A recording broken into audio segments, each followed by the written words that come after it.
As if the Rams didn't have enough problems, they lose their top receiver for at least 4 weeks. The LA Times explores the Dodgers' full frontal assault on pitching elbows, and Pierre-Luc Dubois speaks on failing with the Kings, conveniently forgetting why he's failed everywhere else. Good morning.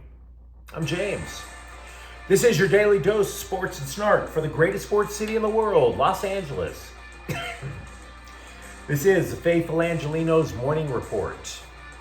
It's September 10th, 2024, and you know, it's like my grandfather told me, sometimes life is like sitting in a bucket of lukewarm excrement. But we are here in the sanctum sanctorum of LA sports, and we are going to get our day off right by talking about LA. If you like being in the know about LA sports, clickety-clack the like button. Clickety-clack the subscribe button. There's a notification bell. Hit that. It'll let you know when we drop new content. Sharing is caring. Let people know we exist, and by all means comment. Now, before we go through the news and notes, a look at the scoreboard. Cubs 10, Dodgers 4. We have to face reality. We always talk about facing reality here. Walker Buehler simply doesn't have it. 5 earned runs allowed, 10 base runners, by the way, in 5 innings. His ERA is at 5.95. Meanwhile, Mookie Betts homered. Shohei Ohtani was stolen base number 47 in his hot pursuit of going 50-50. The Dodgers still lead the division by 5.5. The magic number is 19, but again, face it, Walker Buehler isn't the guy this year. Meanwhile, today, Cubs at Dodgers at 7. Welcome back, Yoshinobu Yamamoto, from a 3-month absence due to a shoulder problem. His ERA is 6-2 with a 2.92 ERA. Shota Ibanga is 12-3 with a 2.99 ERA. Connecticut is in town to play the Sparks at 7. Only 5 more Sparks games to go before we can finally end that, which is gross. You might recall how the Sparks upset the best team with the best record in the WNBA, and the Sparks coach was like, yeah, there's no quit here. Wrong. Sparks haven't won since. So there's that. Let's get to the news.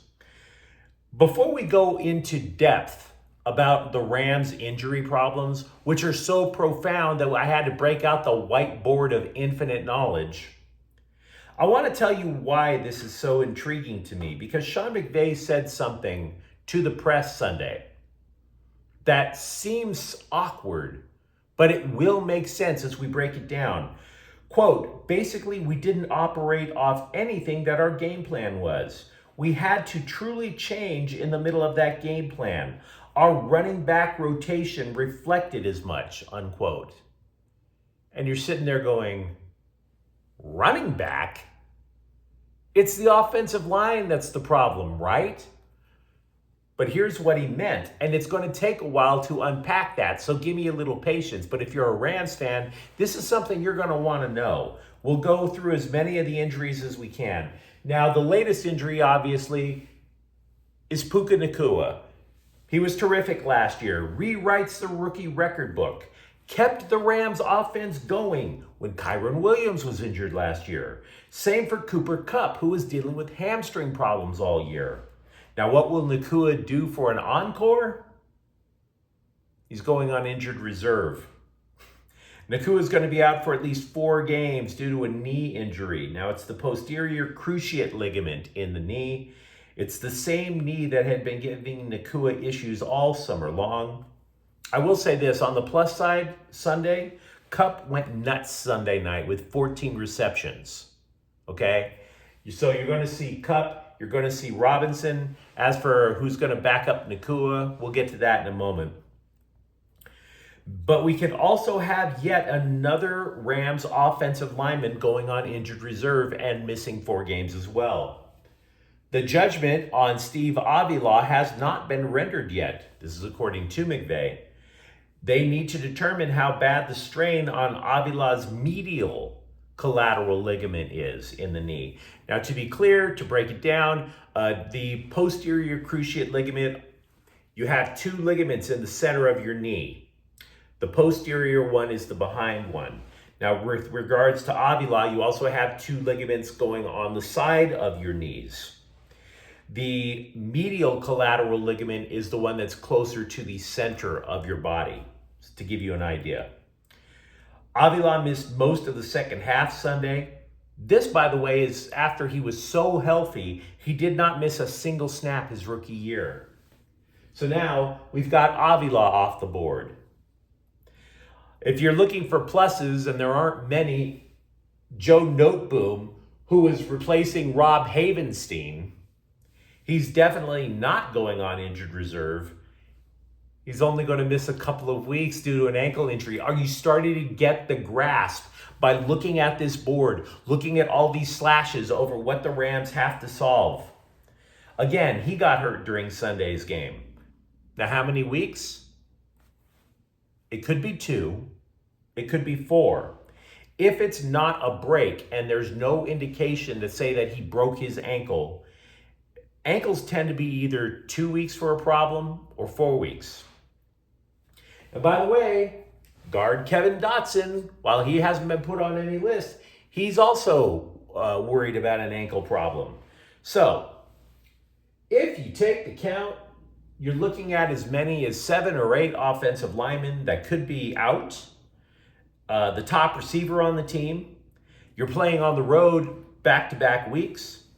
All in all, that's one enchanting Monday, wouldn't you say? Now, how the Rams patch up the offensive line is mostly guesswork right now. You might recall that in Sunday's game, the Rams were down to their 4th left tackle. That was A.J. Arcuri, who committed a penalty, a critical penalty, during a Rams potential scoring drive. But we start with a general perception. How do you protect Matthew Stafford? At all costs, he is still an elite quarterback. Because look, if he gets injured, you can't go to Jimmy Garoppolo on Sunday. That guy's suspended. Just like Alaric Jackson, just for different reasons. You would be down to your 3rd string quarterback in Stetson Bennett. That's going to be an automatic L, guys. So protecting Stafford this Sunday is your top priority. To provide Stafford with extra protection, and this is where it goes back to that quote that I gave you from McVay. If you remember watching Rams football last year, Kyron Williams would cheat up to the line of scrimmage prior to the snap. He would sit in with the offensive lineman. He would know, just like the lineman, where the blitz was coming from. So he wouldn't be like, oh, I'm just going to sit back behind Stafford. He'd be like, look, I'm not getting the ball. I'm going to help the offensive line block. So Williams played more snaps Sunday, and Blake Corum, who we've been hearing nothing but great things about in training camp, as a backup running back, didn't play a single offensive snap. And by the way, what do you think Sean McVay is going to do? Do you really think he's going to run a no tight end offense? That puts Stafford at risk. What are you going to do? Empty the backfield? No.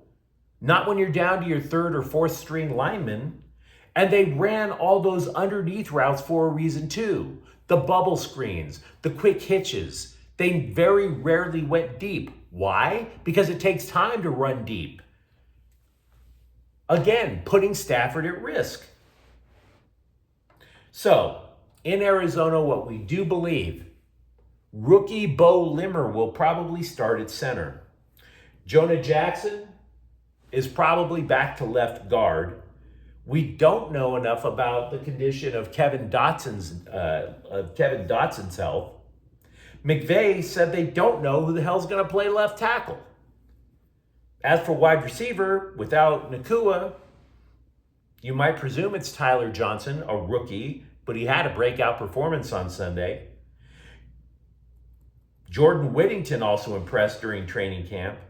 I've read a couple of subscribes suggesting Tutu Atwell, but I believe that to be doubtful. Stafford completed 7 passes to 7 receivers on Sunday, not 1 to Atwell. So yeah, we did this deep dive for a reason. Sometimes you need to visualize just how much McVay has to work out before the game against the Cardinals. You let me know what you think in the comments thread. Lots to talk about today, so much.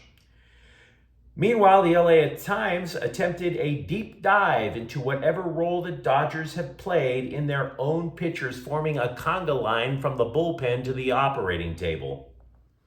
The Occam's razor conclusion that they appeared to draw is that they asked their pitchers to throw too hard. No kidding. A friend of mine, I've mentioned him before on this show, he was drafted by a different major league team years ago and underwent surgery. And he suggested that's the reason, that the human arm can only take so much. So it's nice to see the LA Times playing catch up with this program. Very well done, Times. But it was a fair article. They told us some stuff we did not know. The article talked about pitchers going to private labs with cutting edge training to create a biomechanically engineered delivery with the point to create maximum effort and maximum velocity on every pitch. Despite the fact that the Dodgers have undergone 12 starting pitchers going on the injured list this year, multiple pitchers, by the way, needing Tommy John surgery. And you're sitting there going, why would you willingly put yourself through that? Well, Walker Buehler answered, quote, had I not done that, who knows if I get to the big leagues? There is some cost benefit to it, unquote. So you then sit there and ask yourself, why is velocity, spin rate, etc., why is that really so important? It didn't used to be the most important thing back in the day, right?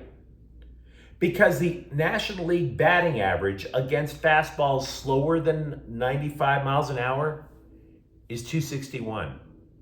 The National League batting average when it's higher than 95 miles an hour is 227. That's almost 40 points of a difference, guys. But let's continue the obvious train of thought. Can the arm really handle that much speed at all times? A doctor who also advises Major League Baseball told the Times, quote, if you're throwing all your pitches at maximum effort, you are putting maximum load on the Tommy John ligament, the ulnar collateral ligament. You're putting maximum load on the Tommy John ligament and other parts of your body. That, I believe, is a recipe for trouble, unquote. But the same doctor then, he told us stuff we didn't know. He posed a fascinating theory that pitching labs analyzing your delivery for velocity could theoretically use those same computer tools to investigate if the delivery increases the risk for injury. For example, if your mechanics put too much strain on your elbow because you're dropping the arm when you pitch. Maybe the prospect, you can tell from the computer, lacks shoulder strength and therefore needs more buildup there, so on. But to be fair, the Times didn't say, okay, are these labs doing it? We don't know. Now, to be fair, the Times mentioned that the Dodgers use a biometric system that helps the medical and training staff analyze mechanics. They just don't talk about it to the press or in public because this system hasn't produced any tangible results yet. So there's that.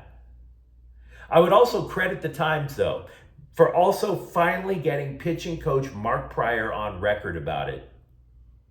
The problem? Pryor wasn't particularly enlightening. At least he went on record. Quote, stuff is great. Stuff is at an all-time high, and it's really fun to watch what these guys throw. But is that the reason? I don't know. Unquote. He doesn't know? A guy pitches 5 years in the majors. His career was undercut by arm injuries, and he doesn't know. He underwent the knife. He doesn't claim to know. The Dodgers go through 12 starting pitchers. And he's like, it's a mystery to me, bruh. To paraphrase the late James Earl Jones, the denial runs strong in this one. So, these are my thoughts about what we've learned. Clayton Kershaw never had to flame guys. He was a made man with the Dodgers before Andrew Friedman showed up and changed the philosophy. They were not going to do anything with Kershaw that way. One reason why Kershaw didn't have to flame guys was he was tutored, mentored by Greg Maddux. Greg Maddux, the Hall of Famer for the Braves, did pitch for the Dodgers for about half a year. Maddux was never a speed guy. If I were the Dodgers, I would want someone like Greg Maddux to help run Dodgers pitching, to change speeds and be deceptive that way, while the technology catches up and teaches pitchers how to be healthy while cranking up the MPH. Once science determines a way to flame guys with less of a chance of your arm exploding, go for it. Greg Maddux faced guys during the steroid era and still got them out regularly. There's something to be learned from that. Somebody from a Montreal news outlet asked Pierre-Luc Dubois what went wrong when he played for the LA Kings, and the answer was vapid. Not just because he spoke French, by the way. The reason it was a nothing burger of an answer is because he blamed the Kings for a lack of communication and then blamed himself for not communicating back. Well done. Well done. My mind is just bursting with hockey knowledge from hearing this. Quote, I lived the worst case scenario, hence the scars. I've always needed to have clear instructions to do my job 100%. I get mixed up when there are gray areas. I question myself too much. I've been working on that since I was young. From my first conversations with the team, I didn't really know what was expected of me. I didn't know where I stood. You can't play well when you question yourself too much, unquote. Okay, so let's take this crap from the top. Hence the scars. The next scar you see on Pierre-Luc Dubois will be the first scar you see on Pierre-Luc Dubois. There is an infamous clip on YouTube. Type in Pierre-Luc Dubois Columbus and Google will add the word shift. It shows a shift of Dubois where he just lollygagged, skated around, didn't touch an opponent, didn't touch the puck, not once. Even when the puck was at his feet, he didn't even bother to look down and say, ooh, there's the big black slidey thing I'm supposed to hit. He didn't do it. The only scars that are associated with Pierre-Luc Dubois are the ones from fans of the team that he plays for, committing acts of self-harm so they could at least feel something. Secondly, there are always things that you could learn in any sport. I agree that there's nuance. But when you are a big-bodied center in hockey, your job could not be more clear. Plant your big ass in front of the net like an oak tree, move defenders out of the way, screen the goalie, and then you put the puck in the net. You don't need a lot of counseling when you're a big-bodied center in the NHL. And by the way, Washington is his fourth team, and he's only 26. This wouldn't be just the Kings. This would mark 3 teams that didn't send him a detailed user manual in how to play hockey. Then Dubois concedes that maybe he's the idiot. So finally we get something correct. Quote, maybe I was too demanding, wanting to have the path explained to me. It's obviously my fault that it didn't work. You're not supposed to expect your entourage to help you gain confidence, but it can help, unquote. So the point is this, if you know anyone who is a fan of the Washington Capitals, I sure as hell don't, feel free to send them a get well soon card because they're about to go experience deep trauma. Meanwhile, The Athletic wrote a column listing 8 teams who are in danger of staying in the NHL's mushy middle, which means they wouldn't be terrible but no threat to win a cup. They included the Kings, and if you're a fan, as I am, you're probably thinking, what the hell do you mean in danger? They are the definition of the mushy middle. If they are the mushiest of the mush and the middest of the mid. If the Kings were a chick, you wouldn't wife her up, but at least you wouldn't be clowned by your friends for the booty call. That's how mid the Kings are. For the Kings to break this glass ceiling, they're going to have to pray that Quinton Byfield or Grant Clark go nuts this year. Lakers backup Christian Wood underwent a second arthroscopic procedure on his left knee this year. The procedure happened Monday. He'll be out for 8 weeks, and that will carry into the regular season, which is about a month and a half away. He hasn't played since February 14th. So for all you hopeless romantics out there, he hasn't played since Valentine's Day. When he did play, he averaged about 7 points a game, so meh. But you let me know what you think in the comments thread. Talk to me about the Rams trying to assemble some way to keep Matthew Stafford upright. Are you interested in the Dodgers' way of pitching? Are you finally at the end of your rope about the Dodgers' way of pitching? And if you enjoyed the content, don't forget to subscribe to Faithful Angelenos. We're talking a lot of LA sports every single day. Thank you for watching. I'm James. We'll be back tomorrow. Faithful Angelenos is a Kian Cortel Queso production. Take care.